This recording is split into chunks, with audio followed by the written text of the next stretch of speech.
नमस्कार, आप देख रहे हैं इंडिया स्पीक डेली और मैं हूं आपके साथ मिंटू झा। भारतीय सेना के लिए 3 AH-64E अपाची हेलीकॉप्टरों की डिलीवरी अचानक रुक गई। कार्गो विमान भारत आने की बजाय इंग्लैंड से वापस अमेरिका लौट गया। बोइंग ने इसे लॉजिस्टिक समस्या बताया है। भारतीय सेना के लिए AH-64E Apache guardian attack helicopter America से भारत भेजे जा रहे थे। ये वही आधुनिक अटैक हेलीकॉप्टर है जो भारतीय सेना की मारक क्षमता को बढ़ाने वाले हैं। हेलीकॉप्टर पूरी तरह तैयार थे और भारतीय सेना के रेगिस्तानी कैमोफ्लेज रंग में पेंट भी किए जा चुके थे, लेकिन डिलीवरी प्रक्रिया में ऐसा मोड़ आया जिसकी किसी ने उम्मीद नहीं की थी। हेलीकॉप्टरों को लेकर उड़ान भरने वाला कार्गो विमान भारत जाने की बजाय वापस अमेरिका लौट गया। हेलीकॉप्टरों को एंटोनोव एयरलाइंस द्वारा संचालित AN-124 कार्गो विमान सीरियल नंबर UR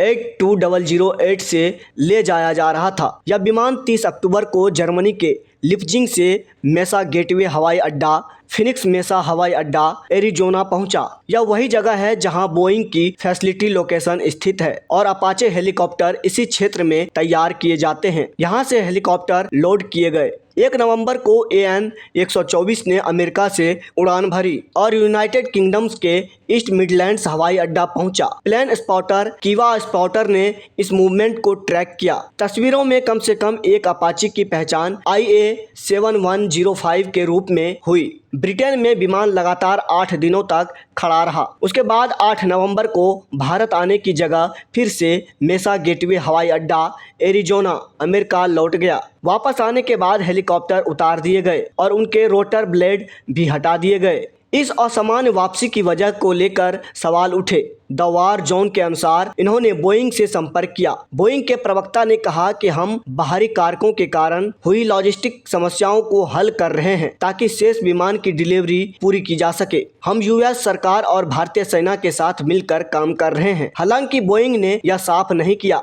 कि समस्या हेलीकॉप्टर में थी, विमान में थी या कस्टम कागजी कार्रवाई डिप्लोमेटिक क्लियरेंस से जुड़ी थी। संभावनाएं यह हो सकती है कि तकनीकी या ऑपरेशनल दिक्कत, कस्टम या दस्तावेजी प्रक्रिया या राजनीतिक डिप्लोमेटिक कारण। द वार जोन ने लिखा है कि इन संभावनाओं में से कोई भी वजह हो सकती है। भारतीय सेना ने 6 AH-64E अपाचे खरीदने की डील 2020 में अमेरिकी राष्ट्रपति डोनाल्ड ट्रंप की भारत यात्रा के दौरान साइन की थी। कुल मूल्य $796 मिलियन है। पहले 3 अपाचे जुलाई 2024 में वायुसेना स्टेशन हिंडन पर पहुंच चुके हैं। रक्षा मंत्री राजनाथ सिंह ने कहा था कि ये हेलीकॉप्टर चुनौतीपूर्ण इलाकों में सेना की क्षमता बढ़ाएंगे। ये हेलीकॉप्टर फिलहाल महाराष्ट्र के नासिक सेना विमानन प्रशिक्षण स्कूल में ट्रेनिंग के लिए उपयोग हो रहे हैं। आने वाले समय में इन्हें जोधपुर के उत्तर में स्थित नागतलाओं आर्मी एविएशन बेस पर तैनात किया जाएगा। भारत ने US से 2 अलग अलग सेवाओं के लिए अपाचे मंगाए हैं। भारतीय वायुसेना ने पहले ही 22 अपाचे प्राप्त कर लिए हैं। भारतीय सेना अपने लिए 6 अपाचे ले रही है। वहीं अगली खबर